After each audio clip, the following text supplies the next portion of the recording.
All right, in this example, we're talking about matter waves, which I think might be the strangest thing that you would have learned in this class, possibly of any class that you'll take in college.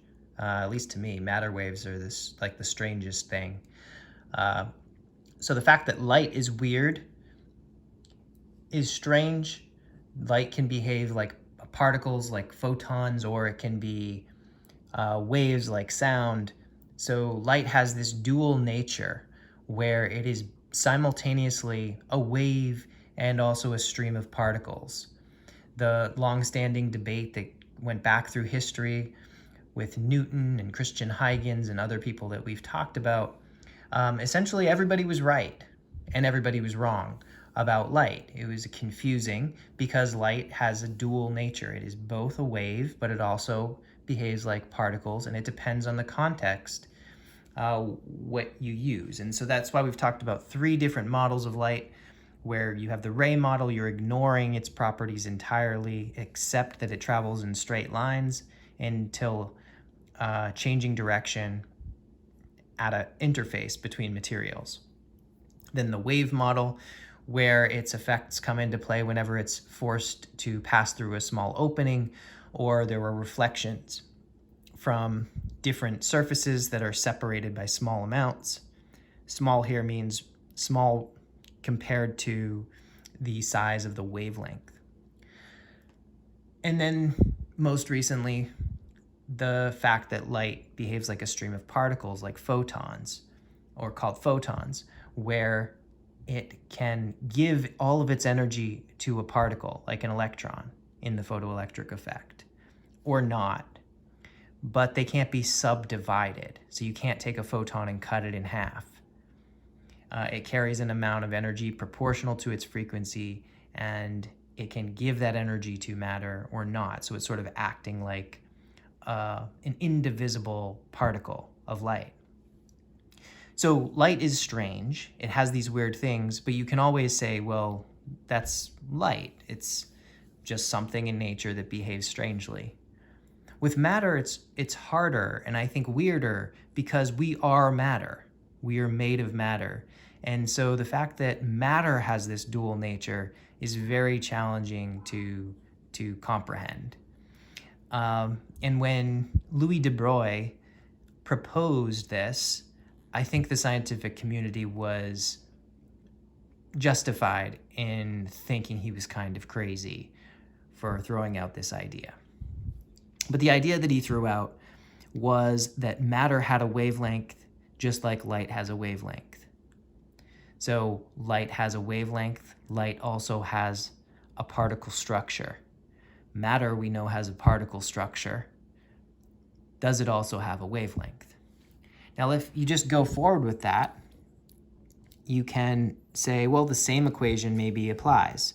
The wavelength of anything is Planck's constant divided by its momentum, because that's what works out for light. For light, its wavelength is Planck's constant divided by its momentum. Okay, so what would it be for something that's made of matter? So in this example, we first look at Usain Bolt. So Usain Bolt is matter. He has 93.9 kilograms of matter, and at top speed, he can run like 12.4 meters per second. So that means we can calculate his momentum with mass times velocity.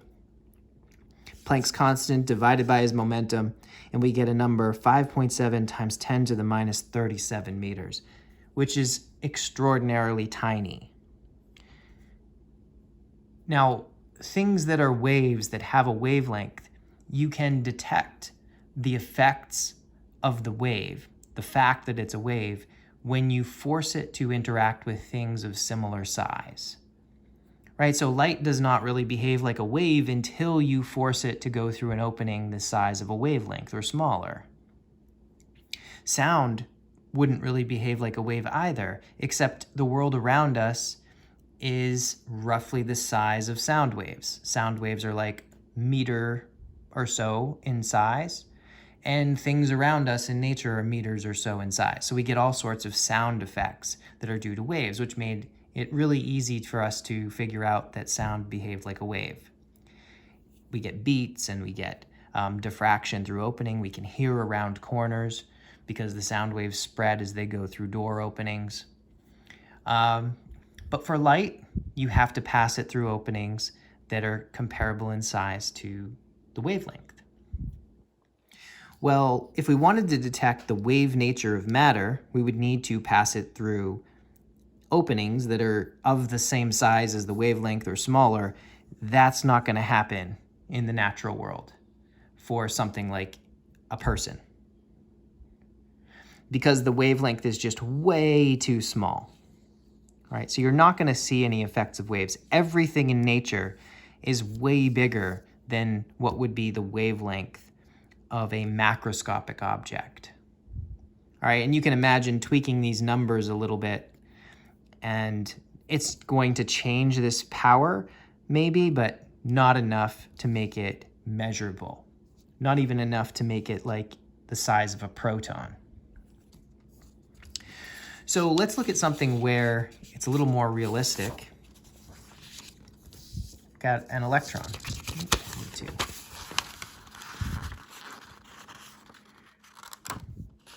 Okay, so an electron, we can make it go different speeds, and we've talked about this before, like in the mass spectrometer example.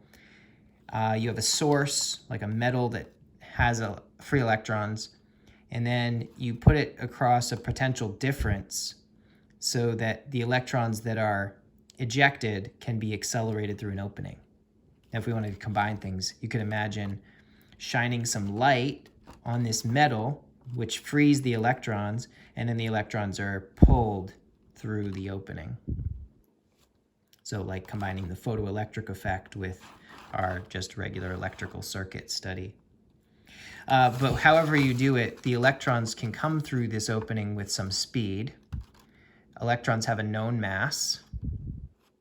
And so we can figure out their kinetic energy and use that kinetic energy to determine their momentum. So that's what I've done here. The kinetic energy of an electron is its charge times the voltage change. So charge times voltage is energy. That's sort of potential energy stored in the electric field that's converted into the kinetic energy of the electron. So I take its charge, multiply by 100 volts, and we get how much energy it has in joules. Now, for its kinetic energy, we can use the standard kinetic energy formula, or realize that if that can be written in terms of the momentum as well. So either of these two things are equivalent, or these two things are equivalent. So kinetic energy of anything is its momentum squared divided by 2m. And you can see that that gives the same formula as over here, because momentum is mass times velocity. So you get m squared v squared. One of the m's would cancel, and so you just get m v squared over 2, which is what this is. But the reason why I wrote it that way is because now we can calculate the momentum a little more directly. So solving for momentum, we have the square root of 2 mass times kinetic energy, and we have the mass, we have the kinetic energy. So mass was up here, kinetic energy was here. So plug those in, and we can calculate the momentum that the electrons have when they go through this potential difference. Take the momentum, plug it in to the wavelength equation, and now we get an answer of 1.2 times 10 to the minus 10 meters. So if you watched the video from Bell Labs from, I think, 1961, they basically do the same calculations, but they use nice round numbers. They round everything to the nearest power of 10, and they get a similar answer. So we're basically repeating that calculation from the video. And we find that the wavelength of an electron is an angstrom. That's what 10 to the minus 10 meters is, an angstrom. And that's about the size of a hydrogen atom. Atoms are about the size of angstroms. And that means electrons, if they have a wavelength, will be able to find evidence of that by shining them at atoms. And this is exactly what is done in the Davison-Germer experiment, in the G.P. Thompson experiment that are discussed in the video.